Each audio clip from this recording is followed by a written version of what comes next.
American citizens and some members of Congress selected a diverse and highly experienced panel to determine whether the command climate and culture at Fort Hood and the surrounding military community reflected the Army's values, including safety, respect, inclusiveness, and a commitment to diversity in workplaces and communities free from sexual harassment and sexual assault. The panel, led by Chris Swecker, also included Jonathan Harmon, Carrie Ricci, Keta Rodriguez, and Jack White. You'll have an opportunity to speak with them shortly, and we will make their report available to the public. Over the course of 103 days, the panel surveyed 31,612 soldiers, interviewed 647 soldiers, and met with civic and elected leaders, local law enforcement leaders, and the local district attorneys. On November 9, the panel briefed the Army senior leaders and provided 9 findings and 70 recommendations. The findings of the committee identified major flaws with sexual harassment and assault response prevention program from implementation, reporting, and adjudication. Fundamental issues with Fort Hood Criminal Investigation Command field office activities that led to unaddressed problems on Fort Hood. And finally, a command climate at Fort Hood that was permissive of sexual harassment and sexual assault. Further, the committee made 70 recommendations to improve the following areas: overall SHARP program structure, Fort Hood Criminal Investigation Field Office Command activities, Army missing soldier protocols, Fort Hood crime prevention and response activities, Army-wide command climate issues, and Fort Hood public affairs activities. The tragic death of Vanessa Guillen and a rash of other challenges at Fort Hood forced us to take a critical look at our systems, our policies, and ourselves. But without leadership, systems don't matter. This is not about metrics, but about possessing the ability to have the human decency to show compassion for our teammates and to look out for the best interests of our soldiers. This report, without a doubt, will cause the Army to change our culture. I have decided to accept all these findings in whole. In response, we have created the People First Task Force to map out a plan to tackle them. We have formed a mechanism to ensure we have the right systems and resources while focusing on commitment over compliance. While the independent review focused on the command climate and culture at Fort Hood, the findings contained in the committee's report impact the entire Army of more than 1 million soldiers, 247,000 civilians, and their families. The People First Task Force will analyze the findings and 70 recommendations in the report, develop a plan to address the issues identified by the committee, and reevaluate current policy and programs. The Army will begin implementation by March 2021. The task force chairs are Ms. Diane Randon, Assistant Deputy Chief of Staff G2, Lieutenant General Gary Brito, the Army G1, and Sergeant Major Julie Guerra, Army G2. I have also signed a new missing soldier policy. The policy will assist in tracking and finding missing soldiers. It clarifies expectations and responsibilities of unit commanders and law enforcement authorities, focusing on the first 48 hours a soldier is missing. It creates new processes for soldiers reporting to duty status and casualty status, for supporting missing soldiers' families, and aids in identifying whether the absence is voluntary before calling it absent without leave. And finally, we need the right leadership. I have determined the issues at Fort Hood are directly related to leadership failures. Leaders drive culture and are responsible for everything the unit does or does not happen to do. I am gravely disappointed that leaders failed to effectively create a climate that treated all soldiers with dignity and respect, and that failed to reinforce everyone's obligation to prevent and properly respond to allegations of sexual harassment and sexual assault. Because of this, to restore trust and confidence and accountability, I directed the relief and/or suspension of commanders and other leaders from the Corps to the squad level. I have directed the relief of the 3 Corps Deputy Commanding General for support, the 3rd Armored Cavalry Regiment Command Team, and suspended the 1st Cavalry Division Command Team, pending the results of a new investigation into the command climate of the division. In total, 14 leaders have been relieved or suspended from their positions. In addition, we are directing investigation regarding Criminal Investigation Command resourcing policies and procedures. Accountability and transparency are foundational as we move forward. We have a great deal of work ahead of us. This is an initial step to addressing and fixing these issues. Even though we are part of one of the most respected institutions in the world, living up to the American people's trust is something we have to do every day. I believe in this institution and its officers, non-commissioned officers, soldiers, civilians, and their families with every fiber of my being because of the extraordinary things they do on a daily basis. I'm confident in our leaders' ability to overcome this challenge and to continue to win our nation's wars while caring for our people. General McConville.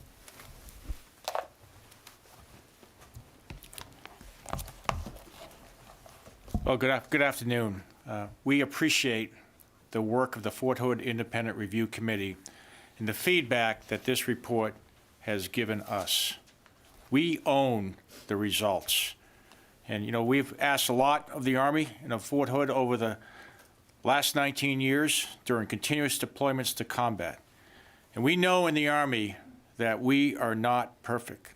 But what makes us the greatest Army in the world is that we recognize where we must change. We acknowledge our issues and we fix them. Prior to coming here, I talked to Mrs. Guillen, Vanessa's mother. And I told her that we're going to fix these issues and change the culture that allowed them to happen. I told her we must and will provide a safe and secure environment for American sons and daughters that serve in the Army. As the Secretary said, we are holding leaders accountable, and we will fix this. Tomorrow, we are briefing the Army senior leaders on this report, and we will ensure it is understood, and our plan to move forward will be implemented throughout the Army. We have been trusted to lead the world's greatest soldiers. It is our sacred duty to protect our soldiers so we can defend our nation. That is what we do. Thank you. Leader Baldor, first question.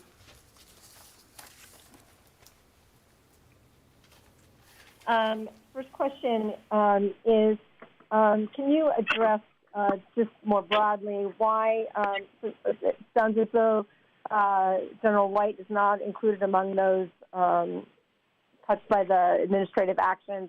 Why not?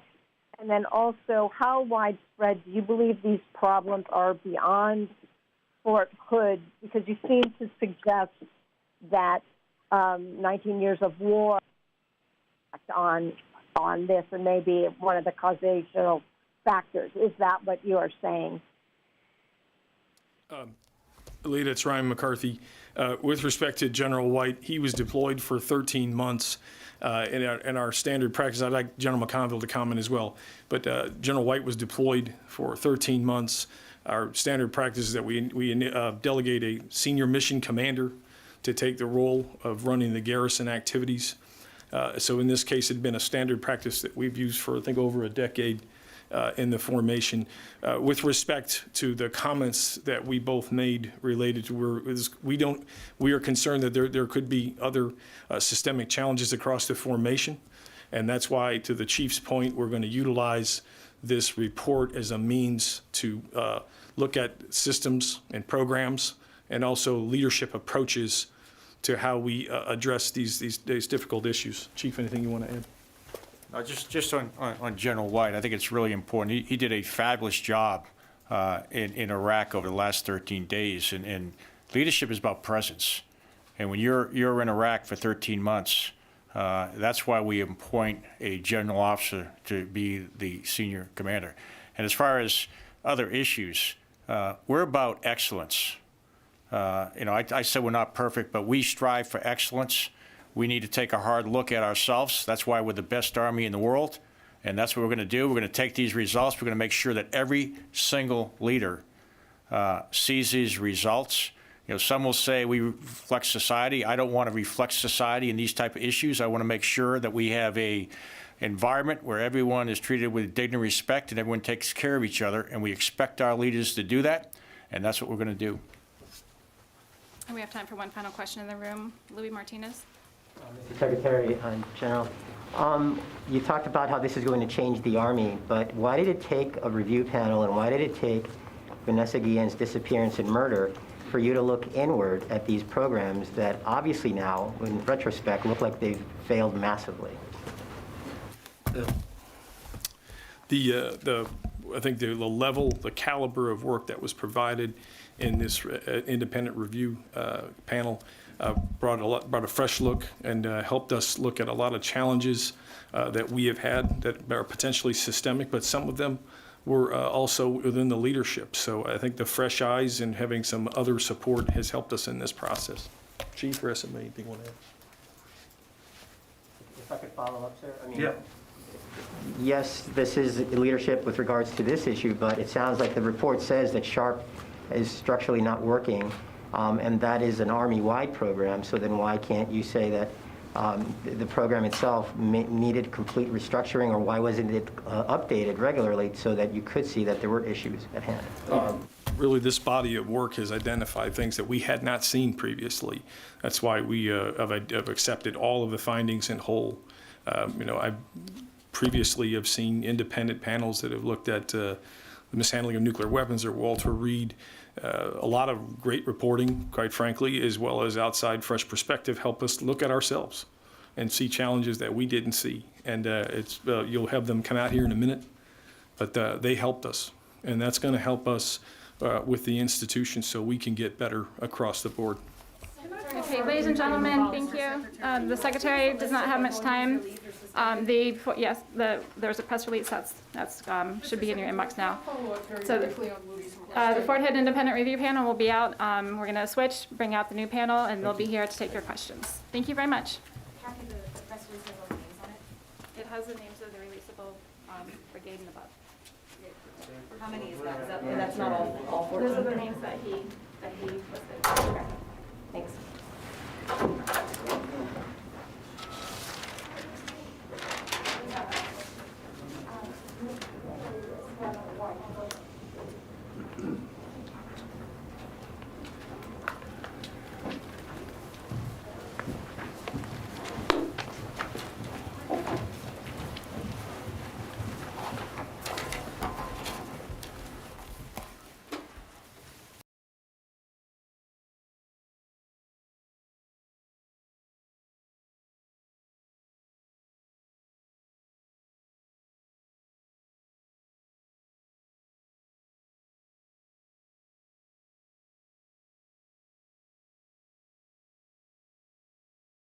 And Jack White. This briefing will last 45 minutes, ending no later than 1. Before I introduce the committee members, I have several announcements. If you RSVP'd for this briefing, you previously received an embargoed press release along with an embargoed copy of the executive summary of the report of the Fort Hood Independent Review Committee. That embargo is now lifted. Very soon, you'll receive an updated version of the press release with a second release outlining the accountability actions Secretary McCarthy just announced. The Army's new Fort Hood Independent Review website, army.mil/Fort Hood Review, will go live shortly. On this site, you'll find both press releases, a link to download the 136-page redacted report, and additional background materials. This briefing will begin with an opening statement from Mr. Swecker on behalf of the committee. Afterward, the committee members will take questions relating to the report and their findings and recommendations. For the Q&A segment, please allow me to acknowledge you before asking your question. Please provide your name and affiliation. Limit yourself to one question and one follow-up. I'll call on reporters in the room and on the phone line. I'll provide a warning when we have time for one more question. And now Mr. Swecker will read an opening statement on behalf of the committee. Good afternoon, and thank you for attending today. My name is Chris Swecker. I'm the chair of the Fort Hood Independent Review Committee. I'm a practicing attorney in Charlotte, North Carolina. I'm also of counsel with Miller Martin out of Tennessee. And I'm retired from the FBI after 24 years, retiring as assistant director of the FBI. To my far left is Jonathan Harmon. He's chairman of McGuire Woods Law Firm. He is a nationally recognized trial attorney who previously served as an Army officer at Fort Hood in the 1st Cavalry Division after graduating from West Point. To my immediate left in the front is Carrie Ricci.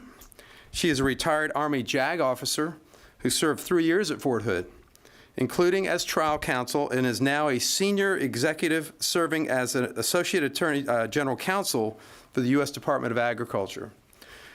Just behind Ms. Ricci is Queta Rodriguez. She is a retired Marine Corps officer who served 20 years on active duty. She currently serves as regional director for 4-Block, which is a veteran-serving nonprofit organization. To my right is Jack White. He's a partner at FH&L, a law firm where his practice focuses on government investigations and civil rights claims. He served as a law clerk at the U.S. Supreme Court after graduating from West Point and serving as an armor officer in the active Army and the U.S. Army Reserve. So after that introduction, I'm going to read a very brief statement and turn it back over to Elizabeth. On July 30th, 2020, the Fort Hood Independent Review Committee was chartered by the Secretary of the Army to conduct a comprehensive independent review of the Fort Hood command climate and culture and assess its impact on the health, safety, and readiness of its soldiers and units, particularly as it related to preventing sexual assault, harassment, crime issues affecting soldiers, and missing soldier protocols. We began our work immediately. The committee members who had never met each other prior to their appointment were tasked to organize themselves, devise a strategy for the review, gather relevant facts, and complete a final report to the Secretary within 90 days. All of the members have day jobs with significant responsibilities. We couldn't cast those aside. However, we accepted this appointment based on our shared belief that an independent body could indeed assess the serious issues at hand and, if necessary, provide a roadmap towards constructive change. Each member of the committee accepted this appointment with the intention and a hope of supporting the mission and well-being of our brave soldiers. The final report was delivered to the Secretary of the Army on November 6th. We briefed the Secretary of the Army and the Army Command on November 18th of this year. Before we go any further, let me emphasize that Secretary McCarthy, Undersecretary McPherson, and Chief of Staff McConville provided us absolute independence to do our job. We were authorized access to every available source of information, and we were provided a full Army staff, including a brigadier general, 2 colonels, several lieutenant colonels, and a master sergeant, each of whom stood ready to support our mission. Although the establishment of an independent committee of civilians to review a U.S. Army command and its actions is not unprecedented, it is extremely rare, and it reflects a sincere desire to identify the issues and address them. The Secretary and Undersecretary also approved and facilitated the addition of 5 former FBI special agents and civilian administrative support to provide much-needed assistance to the team. We visited Fort Hood for 19 days in August and September. We conducted 647 individual interviews. We did 80 group interviews, which encompassed over 1,800 soldiers, and we conducted over 140 specialized interviews of various stakeholders on and off the post. We retrieved and analyzed thousands of pages of documents, commissioned 49 formal research projects, and conducted a survey tailored for this review, which drew over 31,000 responses from the Fort Hood community, representing what we were told is 100% of the targeted audience. The review focused on the period 2018 through 2020. However, if information from the last 5 years was considered if it was deemed relevant to the review. After 3 months of diligent work, the committee issued 9 findings and 70 constructive recommendations.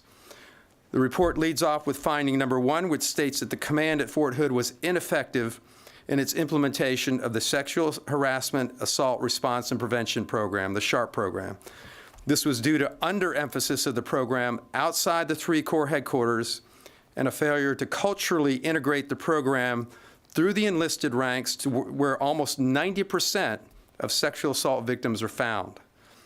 The committee noted that while the Fort Hood leadership afforded the highest priority to maintaining equipment, conducting field training, and ensuring deployment capability, a series of command elements executed these duties in a manner that was at the expense of the health and safety of all soldiers, but particularly for women at the brigade level and below.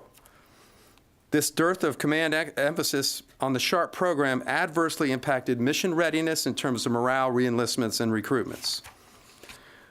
The committee also found that soldier accountability was not strictly enforced, and there was no missing soldier protocols for first-line supervisors. This resulted in ad hoc responses to soldiers who failed to report and may have been in jeopardy.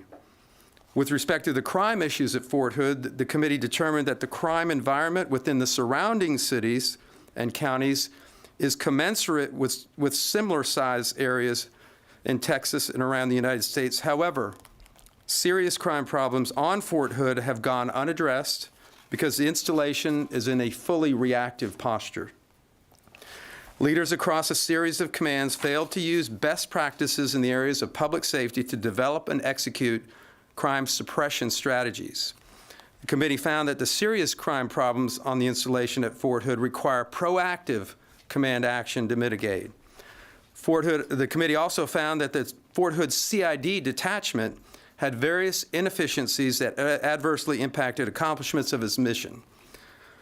The committee wishes to thank the Secretary of the Army, the Undersecretary of the Army, and the Army Chief of Staff, and the Army staff that they provided for the strong support they provided to this committee. So I just want to add that we were all fully immersed in all aspects of the review, but each of us had a focus area. So when you ask a question, we may have that person come up to the podium and we'll switch positions, so bear with us as we do the switch. Thank you. Thank you, Mr. Swecker. We'll now take our first question, which goes to Lita Baldor, AP, on the phone. Hi, I had a question earlier, so I'll let someone else ask. Go ahead. Kyle Remfer, Military Times, also on the phone. Hi, thanks for doing this. So we just heard that, 14 senior commanders or 14 commanders there at Fort Hood were relieved or suspended. But how far back do the problems that you guys identified go? Is this something that just developed in the past 12 months, or does this extend, years back here? How long has this been in development? Well, I'm going to refer to the report. We look back as early as 2014. There were issues that were called out. If you look at it in terms of risk management, it became a known risk very early in the process. We did not fix accountability on any specific general officer or any particular commander, because for that very reason, particularly in the last 5 years, which was really the more relevant time period, we just didn't. It was not an act of commission. These were acts of omission, if you will. These were things that were not done. These were not things that were done that were to the detriment of the soldiers, particularly the female soldiers. Does anybody else want to add to that? Okay, next question. Haley Britsky. Thank you. Haley Britsky with Task and Purpose. In your conversations with soldiers and in your interviews with them, can you tell us about some of the points that you heard repeatedly, some of the concerns or complaints that they had regarding the sexual assault and harassment program? Yes, the individual interviews especially were pretty revealing. We interviewed 500, of the 647, 503 were female soldiers. What we found was that there was a fear of retaliation, all forms of retaliation, stigmatism, ostracism, career, derailing a career, assignments, work assignments, and that sort of thing. There was a fear and a founded fear that the confidentiality of the reporting process would be compromised. There was a fear, or there was a lack of any appreciation for the results or the response because it took so long to get an adjudication that people never saw the adjudication, so they lost faith in that. So there was, there are many other things that came out of the interviews, as you will read in the report. But let me open it up to the other panel members. Does anybody else? Yeah, I will say that Keta and Carrie did the individual interviews, and they may have something to say about that, but they were very revealing. I just want to add that one of the things that the soldiers at Fort Hood, many of them needed, was to be believed. And that was what we did. We listened, and so if any of them see this, I want them to know we believe you. And that's a really important takeaway, was to believe. That's all I wanted to add.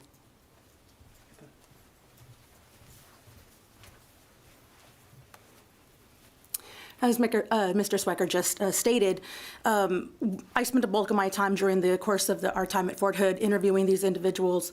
As he mentioned, 503 of the 647 were women. We made a very concerted effort to interview every single woman within specific units, in particular the unit that Vanessa Guillen belonged to.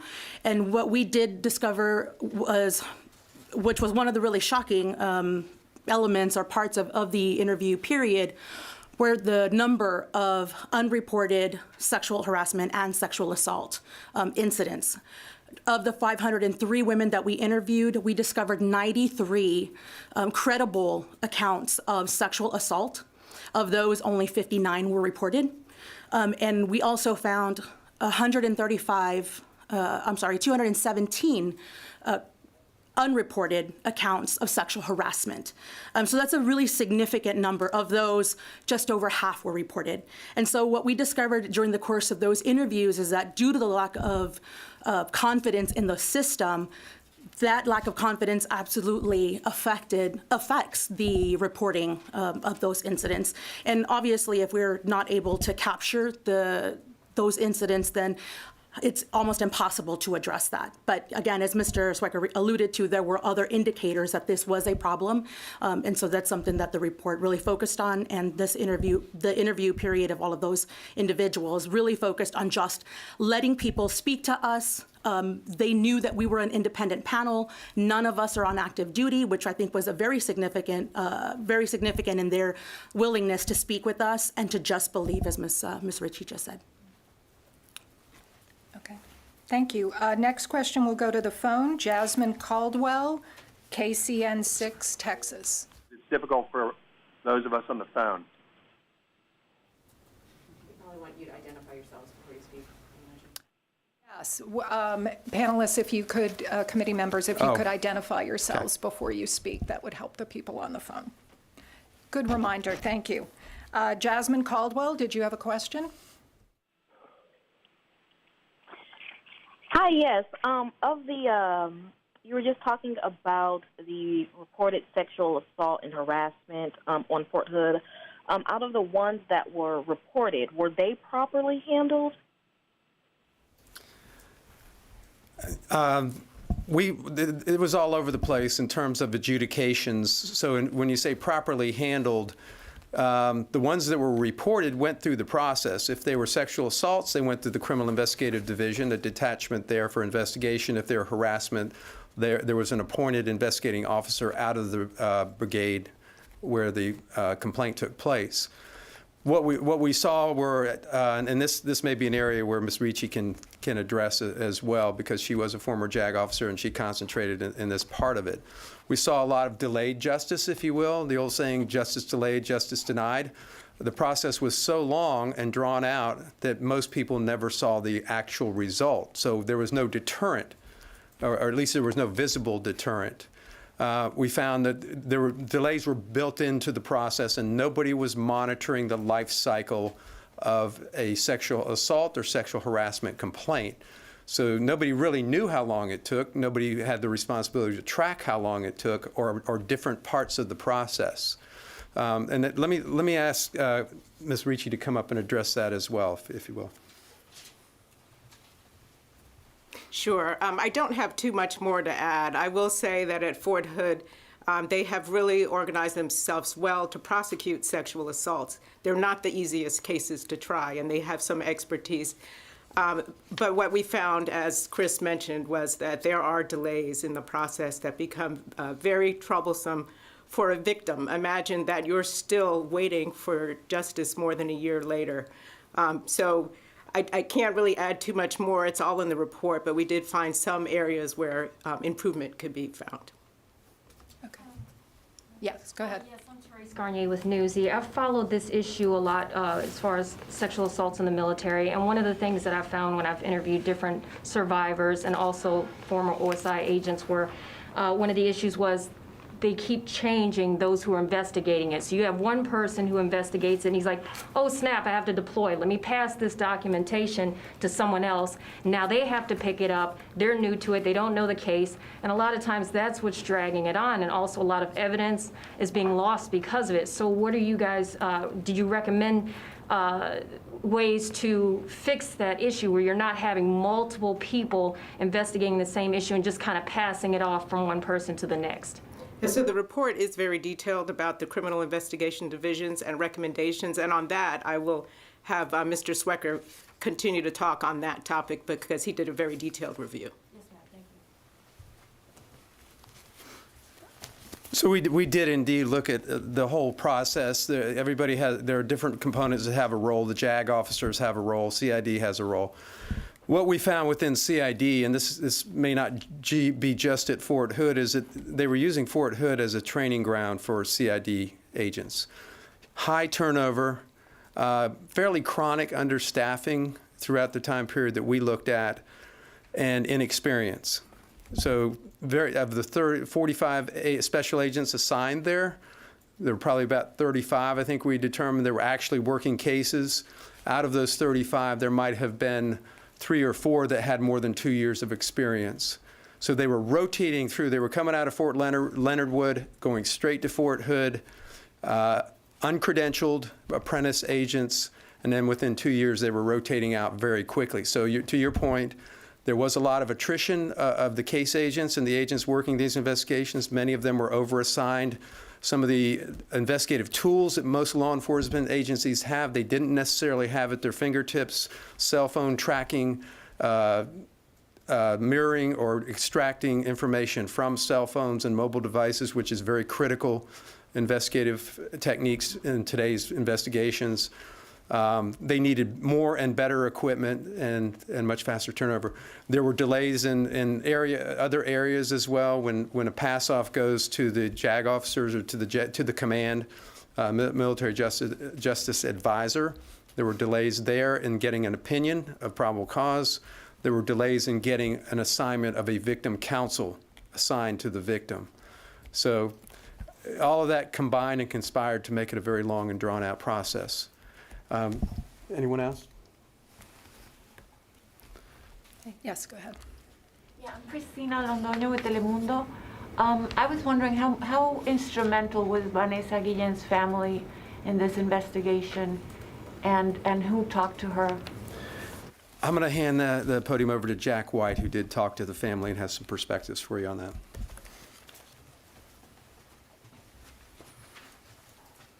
So this whole committee was precipitated by the unfortunate events with Specialist Guillen. And as we put together our methodology, talking with the family to engage in a two-way communication was important to us at the outset. At the outset, we wanted to communicate to the family that their perspective was important and that something was being done about what they had experienced. But in looking at the culture, we wanted to hear from them about what their experience was when their daughter was missing, when the search was ongoing, what were the interactions with the command. All of that is a component of the culture. So Ms. Ritchie and I sat down with the family, Mrs. Guillen, Mr. Guillen, their daughters, and we talked for hours to understand what their experience was. Indeed, I spoke with Mrs. Guillen as recently as this morning to inform her of what was happening today and to assure her that the conversation that she had with us was meaningful. We learned a lot about their experience, and whatever we learned is reflected in the report and will not be lost. Were they happy with the recommendations that are coming through? Do they feel that it made an impact? Because that's what they were fighting for this whole time. I do not want to speak for them. I walked away from my conversation with Mrs. Guillen this morning believing that she is pleased that there is progress being made. I do not believe that she has had the benefit, that the family has had the benefit of reviewing the report and our findings and recommendations yet. Okay. Next question will go to the phone. Matt Cox, military.com. Do you have a question? Yes, hi. Thank you for doing this. I did have a question about, your findings on the Fort Hood Criminal Investigation Detachment. One of the big things of this was that the Guillen family, said that Vanessa Guillen, said she was told them that she was the victim of sexual harassment and possibly assault. And CID was very adamant that, well, we found no evidence of that. There was, we found no credible evidence of anything like that. Are you saying that that's, a flawed finding, and that, was there any evidence or, that you found, or can you speak to that as far as what that says, what these findings about the CID detachment say to that, that of whether there was evidence that maybe had been overlooked? Does that make sense? That is the subject of a separate Army investigation, which is going very deep into that area. I don't want to step on an investigation. I will say this. There is a misunderstanding on one part of that. CID did not find any evidence that Specialist Robinson sexually harassed Vanessa Guillen. And I'll leave it at that, because we looked at the Guillen case as a case study in terms of the overall broader topic that we were looking at and the subjects that we were looking at. But once the separate investigation was announced, we are not the investigating body for the issues involving the potential sexual harassment or any other issues involving Vanessa Guillen inside her unit.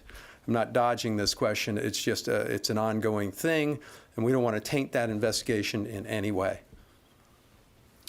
Okay, Courtney? Courtney TV with NBC News. I have just two follow-ons. Ma'am, you mentioned a bunch of numbers about 503 accounts, and I'm wondering if you could just clarify them, because you said there were 217 unreported accounts of sexual harassment. Is that correct? So, but then you also said that about half of them had been reported. Can you just run through those numbers again, do you mind? Yes, during the course of our interviews, it was 647 individual interviews. That included both men and women, but there were 503 women that were interviewed. Of those, we discovered 93 credible accounts of sexual assault. And again, those were just individuals, soldiers, who were telling us that this had happened to them. Of those, 59, when we asked the question, which was part of the interview, did you report this or was it reported? The answer was no. Was yes, 59 of those. That was the extent of those. For sexual harassment, we discovered 217 credible accounts of sexual harassment. Of those, and I'll give you that specific number that were actually reported. For those of you on the phone, this is Ms. Rodriguez speaking. Yep. And all of these numbers, these specific numbers are included in the report. There were, no, it was, I apologize, I don't know the number. It is in the report, yes. Those specific numbers are actually called out in the report. And then, Ms. Ricci, can I just get you to expand a little bit on what you meant when you said that people just wanted to be believed? Were women not coming forward with reporting incidents and not being believed, and that was a lot of what you heard? It was two things. It was cases where there was either no resolution or an unsatisfactory resolution, which happens. And once it happens with one soldier, every soldier in the unit learns of what's happening. And for the other women in that unit, it became a sense that they didn't believe us. Even if they served as a witness, we weren't believed. And then other women would say, because of what happened to this soldier, I wouldn't feel comfortable coming forward. So there was an overall sense that there is that reluctance to report, because who is going to believe us, especially for a junior enlisted woman, and especially one who maybe isn't their star soldier at the moment. There's that reluctance and that feeling that we won't be believed. And there were soldiers who just didn't report because they felt that. So just being able to talk one-on-one and to hear their very personal and sometimes very difficult stories, to be able to tell them, and it was a little bit cathartic for many of them, because someone was listening and they felt that they were being heard. So it was important to me to say, we heard you and we believe you. Let's go to the phone. Carson Frame, Texas Public Radio. Are you on the line, and do you have a question? Yes, thank you for taking my question. Essentially, it boils down to you've looked over the SHARP program and the criminal investigative response at Fort Hood. How much would you say of these issues are Fort Hood specific versus enterprise-wide and Army problem?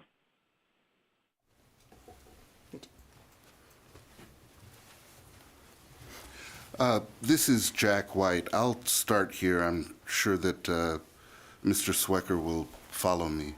I want to start with our charter. Our charter was to look at Fort Hood, and that is what we did. But we are not oblivious to the fact that, this is one Army, and Fort Hood is potentially emblematic of other things going on in the Army. SHARP is an Army-wide program.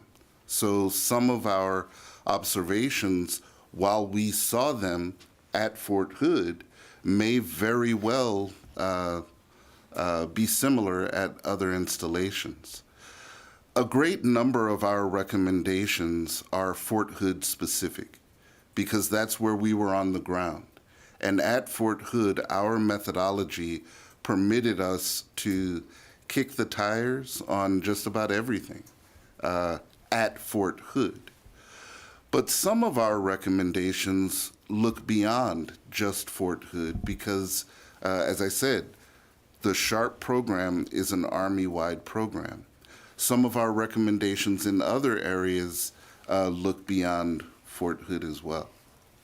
Chris? This is John Harmon. I agree with what Jack has described, and it became very apparent as we were going through the investigation and then afterwards that the Army was going to take these and apply them broader. And you heard from the Secretary and you heard from the Chief, and as Jack indicated, our charter was just to Fort Hood, but we have 4 of the 5 members on this panel have served in the military, 2 of us at Fort Hood. And so we know what it's like. And so we were very pleased to hear from the secretary and the chief about using this Army-wide. So again, our charter was focused solely on Fort Hood, but as Jack articulated, and as, again, the secretary and the chief have said, they're going to use this to make Army-wide changes, which we applaud. And just to add to that, those 49 research projects that we commissioned went deep, and they made comparisons to other installations across the Army. So we weren't, as was mentioned, we weren't oblivious to what was going on at other installations around the Army.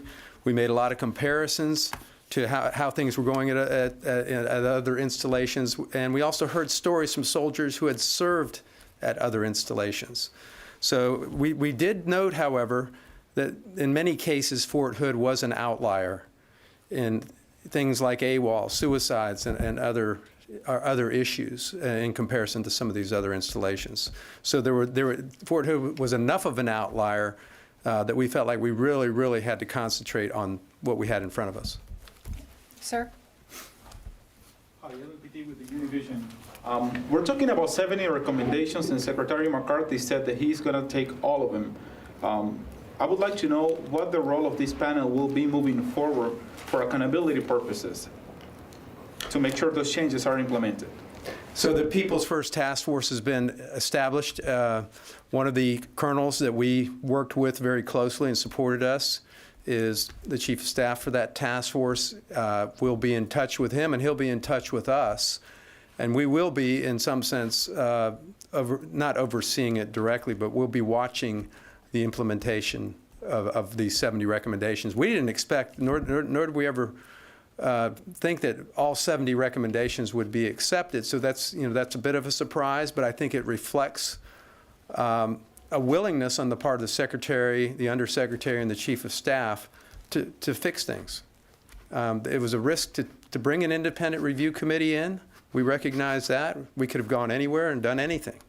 And we wanted to do this right, and we wanted to do this fairly, and we're very happy with the way the Army has accepted these recommendations as going forward. Next question on the phone, Alex Horton, Washington Post. Did you have a question?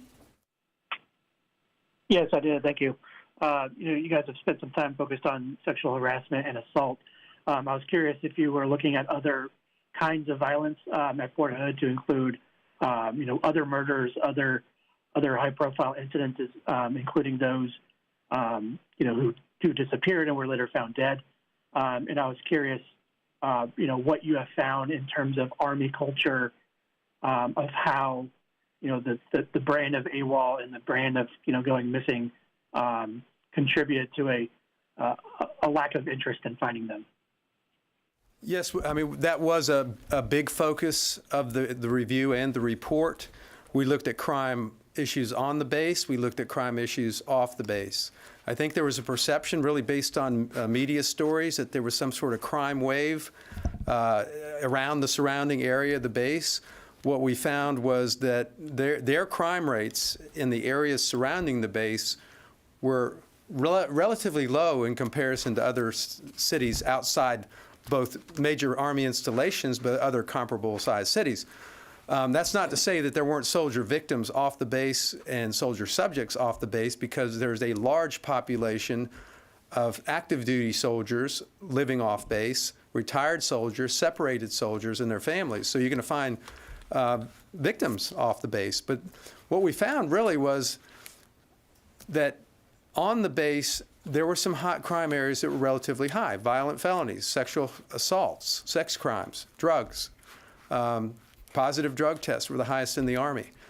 So we found areas of crime on the installation that, if you compared them to civilian crime rates, might be low, but this is a military installation. It's a gated community. There are a lot of tools that you can use to suppress crime.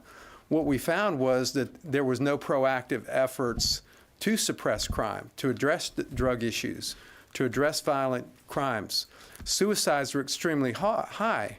And what we found was that because CID was so inexperienced and so taxed for resources, they really didn't dive deep on suicides to find out why. and what was happening that was the trigger for the suicide. The death cases, there aren't an anomalous number of death cases at Fort Hood in terms of homicides. But the homicides that did occur got intense media attention, and we looked very hard at those homicides.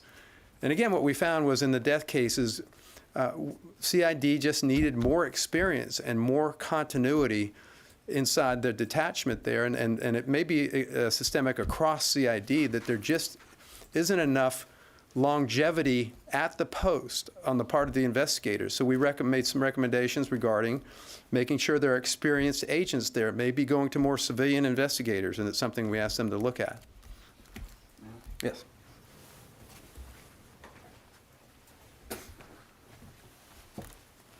Yeah, this is Jack White, and Chris is speaking to some very valuable information on specific criminal, the viewpoint from a criminal perspective. But something else that we did here is we looked at what is it that leads a soldier to behave in this type of manner.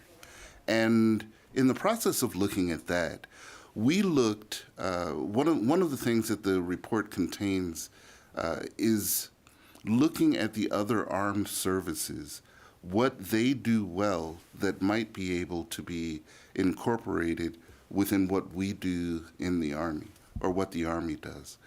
And one of the things that we found is that one of the other services looks at the qualities in service members that lead them to violence.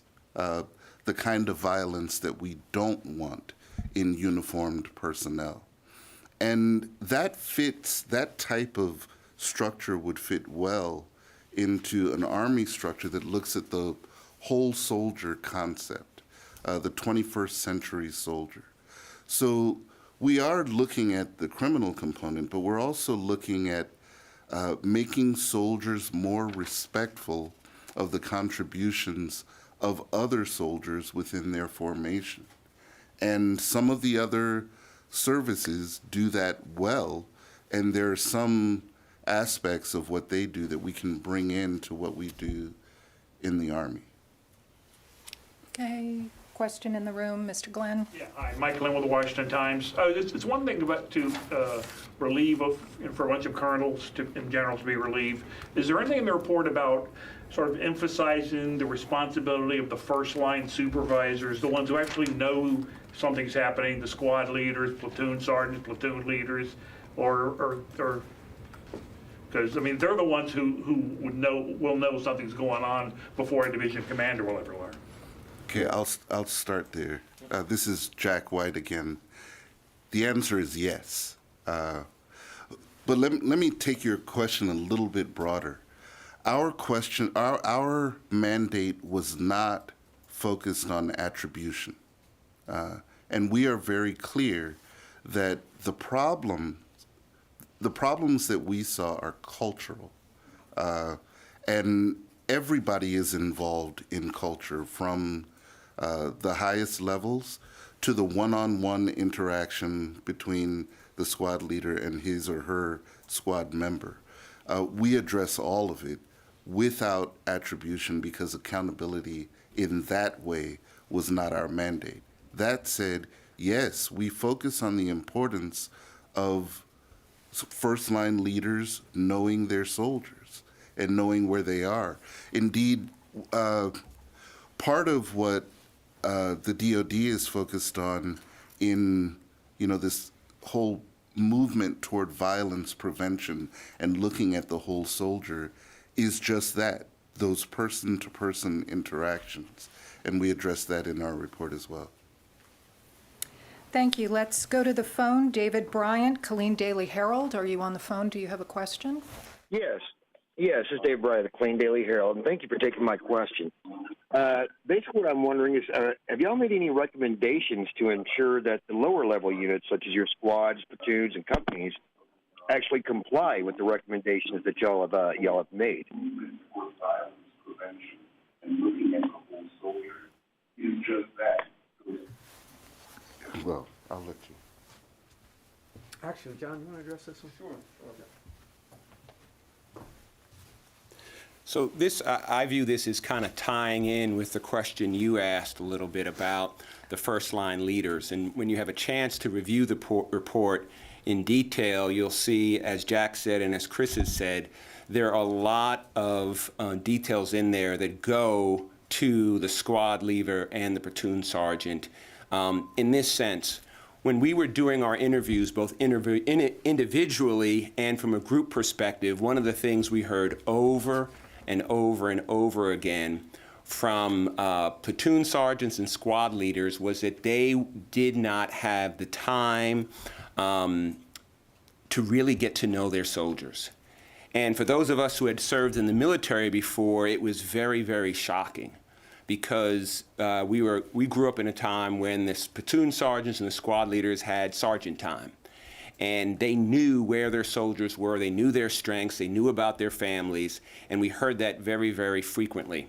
So you'll see woven into the report, I wouldn't say that there is a specific accountability line directed right at the squad leader, but as you read the report, you will see that, as Chris indicated, with SHARP and with some of the other programs, they weren't being mandated down to below the brigade level. And that was certainly true with respect to the platoon sergeants and the squad leaders, who, because of the operation tempo, because of the requirements of maintenance and everything else, really were unable or did not take the time, because of all the other requirements and because it wasn't emphasized, to get to know their soldiers.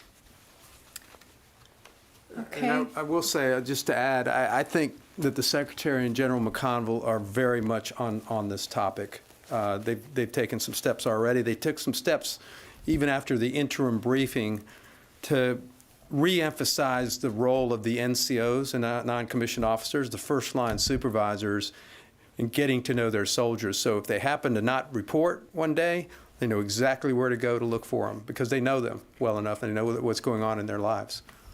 For those of you on the phone, that was Mr. White, followed by Mr. Harmon, followed by Mr. Swecker.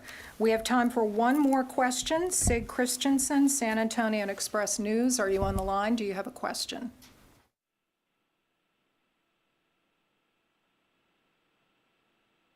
A no. Steve Campion, ABC 13 Houston. Are you on the line? Do you have a question? Yes, Steve Campion here with ABC 13 in Houston. We've spoken to a lot of the families of missing soldiers there at the base, including Vanessa's here in Houston, and I wanted to see if you might be able to address this.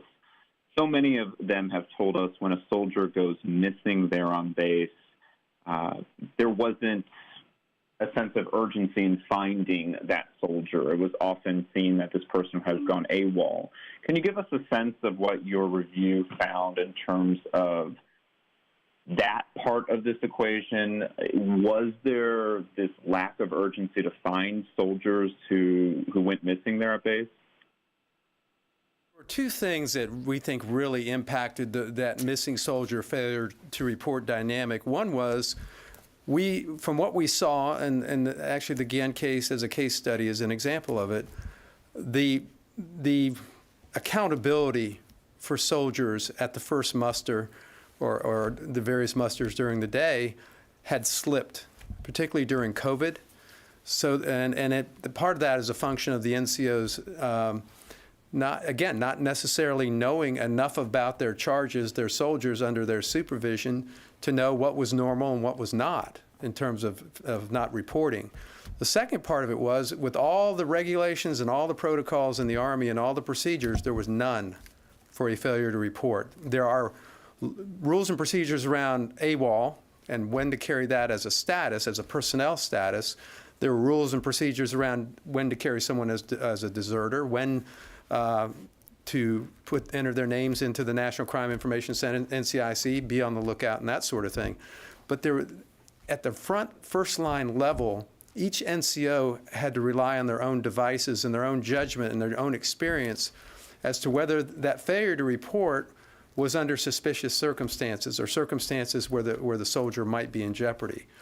And so it was a slippage of accountability, routine accountability, combined with no real protocols or procedures in place for the NCOs in the first instance. So we describe it as an ad hoc response.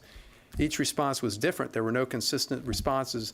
They now have, and we have looked at the missing soldier protocol that the Army has put out, and it's a very good one. It starts on hour 1. In any missing person case, the first 24 hours is extremely critical. You can't get started 24 hours into it. You have to start on hour 1, so an hour 2. So that's where their missing soldier protocol that they're promulgating now, we think hits the mark. Thank you. That concludes this briefing. Thank you to the members of the Fort Hood Independent Review Committee for their service on behalf of the Army. Thank you. Is it all female on male, male on female harassment? Is it all male on female harassment, or is there other type of harassment? It should be any. Mostly male on female. Mostly male. Mostly male. But, okay, thank you.